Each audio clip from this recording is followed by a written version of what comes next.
levantamos a Dios en alabanza, Dios nos levanta en poder. Aleluya. Es un intercambio que hacemos. Nosotros levantamos a Dios en alabanza y adoración y Él nos levanta en poder. Tú no tienes poder, pero tú tienes alabanza para Dios. Y Él tiene lo que tú no tienes, poder, porque lo que es imposible para nosotros es posible para Él. Alabado sea Dios. 2010 es un año de desafíos y también de oportunidades, y tenemos que estar preparados para ello.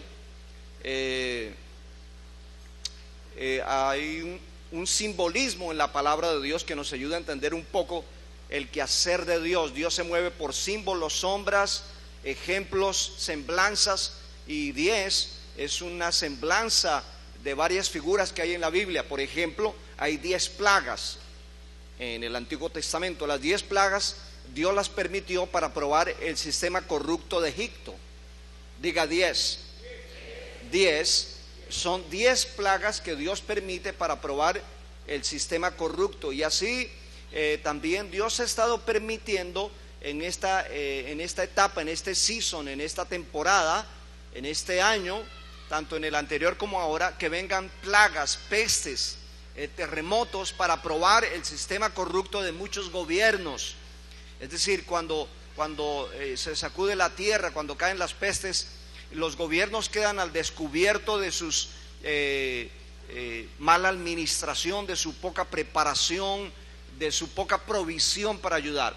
Así como las 10 plagas desnudaron el sistema de Egipto y quedó desnudo delante de la presencia de Dios, por muy poderoso que fue, no sirvió de nada. De la misma manera, Dios está permitiendo ciertas pestes, plagas, terremotos, tsunamis y situaciones para probar los sistemas corruptos de un país y de otro país. Pero lo bueno es que nosotros no somos de este mundo, sino del reino de los cielos. Amén, alabado sea Dios. Pero tenemos que entender lo que Dios está haciendo. También Dios permitió los 10 mandamientos. Ya los 10 mandamientos no fueron para probar el sistema corrupto de Egipto, tipo y figura de la sociedad, sino los 10 mandamientos fueron permitidos para probar a la iglesia. Israel es tipo y figura de la iglesia. Los 10 mandamientos fueron para probar qué tipo de relación la iglesia quería tener con Dios.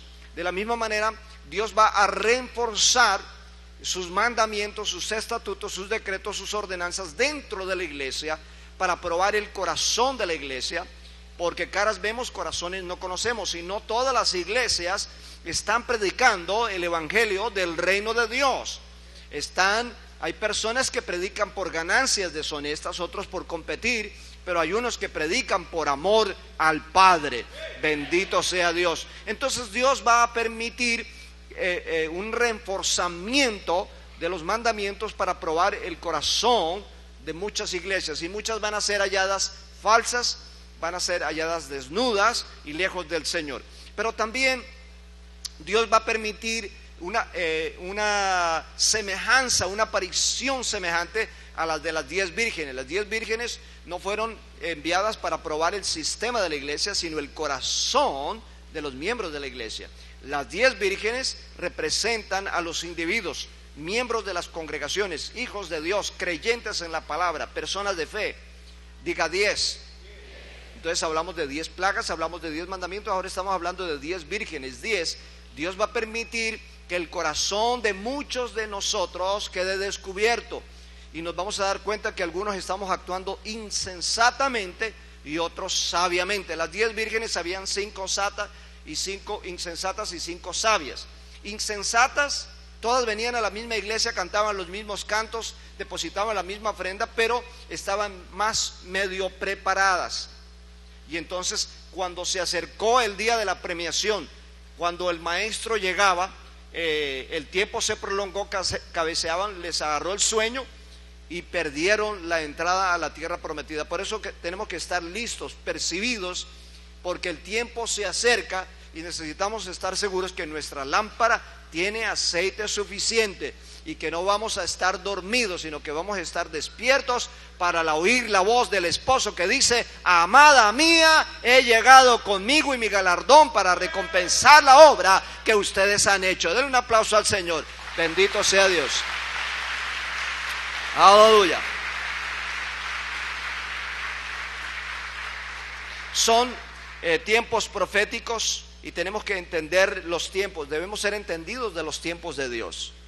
Es muy importante saber las operaciones de Dios, los tiempos de Dios, las etapas de Dios, los seasons. Dios siempre trabaja por tiempos. Cristo apareció en el cumplimiento de los tiempos, ni antes ni después. Vamos a entrar en el mensaje orando al Señor. Dije, Padre, ¿qué debo compartir con este pueblo tan especial? Los años que he venido les he tomado aprecio y he sentido la necesidad de hablar sobre relaciones saludables. Relaciones saludables. ¿Cómo tener relaciones saludables?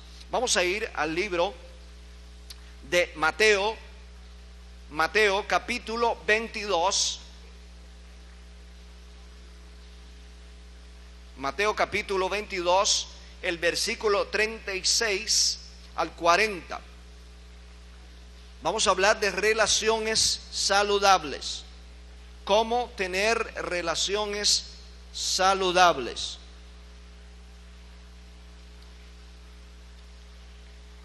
¿Por qué vamos a hablar de relaciones saludables?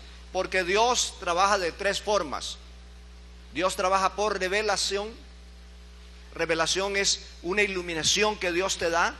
Dios te quita la venda de los ojos, tú caes en cuenta, se te prende el foco. Revelación, Dios trabaja por revelación, pero Dios trabaja por relación. Cristo se hizo carne. Dios se hizo carne en Cristo para relacionarse, para tener algo en común con nosotros. Entonces Dios trabaja por relación y Dios trabaja por generación. Él es el Dios de Abraham, de Isaac y de Jacobo. Vamos a hablar hoy sobre relación, la segunda parte. Dios trabaja por revelación, pero una revelación sin una buena relación, sin un liderazgo maduro, puede caer en una apostasía, y Cristo no vendrá sin que antes venga el hijo de apostasía. Por eso necesitamos hablar sobre relaciones saludables, calidad de relaciones, relaciones espirituales, relaciones que edifiquen. Y es muy importante notar esto. Se acerca Jesús y las personas interesadas, alguien queriendo saber la clave, el secreto, le preguntó a Jesús: Maestro, en el versículo 36, Maestro, ¿cuál es la clave? ¿Cuál es el secreto? Dame la receta mágica.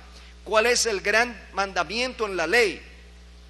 Y Jesús le dijo: amarás al Señor tu Dios con todo tu corazón, con toda tu alma y con toda tu mente. Este es el primer y más grande mandamiento, y el segundo es semejante: amarás a tu prójimo como a ti mismo. De estos dos mandamientos depende todo. Básicamente estos dos mandamientos están hablando de relaciones. Diga relaciones. Todo tiene que ver con relaciones en esta vida. Por ejemplo, si yo tengo una buena relación con mi jefe, casi estoy garantizado que voy a tener un buen trabajo. Si tengo una buena relación con mis vecinos, voy a tener una buena comunidad. Si tengo una buena relación con mi esposa, voy a tener un buen matrimonio. Si tengo una buena relación con mis hijos, voy a tener una buena familia. Si tengo una buena relación con Dios, voy a obtener una buena salvación.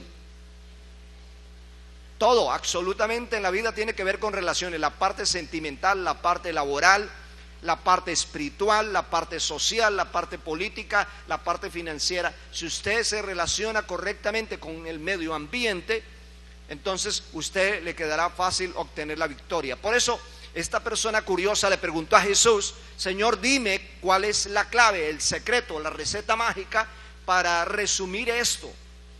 Y el Señor le dice: tiene que ver con relaciones. Diga relaciones. Relaciones conmigo, relaciones con usted mismo y relaciones con el prójimo. Si logramos aprender esto, nos evitaríamos muchos problemas. La mayoría de los conflictos dentro de la fe tienen que ver con relaciones. Hay conflictos indeseables, hay conflictos necesarios y hay otros que no había necesidad de que surgieran. Hay algunos conflictos que son provechosos. Entonces es muy importante que nosotros entendamos la importancia de las relaciones.